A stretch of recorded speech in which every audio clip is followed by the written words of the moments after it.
Happy birthday Kim Namjoon. আমরা আমাদের leader মহাশয়কে ছাড়া কিভাবে বিটিএস কে কল্পনা করি বলতো? আরে সম্ভবই তো নয়।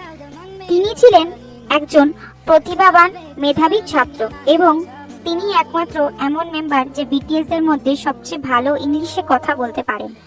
এক সময়ের ঘটনা, ব্যাং পিডি আরএম কে অফার দিয়েছিলেন সে সোলো অথবা বিটিএস এর মধ্যে যে কোনো একটিকে চুজ করতে পারে। সেদিন কিন্তু আরএম বিটিএস কেই চুজ করেছিল, না হলে আমরা এই বাংটান বয়েসের মতো এত সুন্দর বয় ব্যান্ডকে পেতাম না। Thank you our leader Kim Namjoon. ইতিমধ্যেই তিনি এখন মিলিটারি সার্ভিসে রয়েছেন। আমরা তোমার অপেক্ষায় রইলাম। ততক্ষণের জন্য সারাঙ্গে, আমি তোমাকে ভালোবাসি and I love you। तिमी मुस्कुराउँदा मन मेरो तालिनु पर्ने कसरी व्यक्त गरौँ तिमीलाई माया छ भने।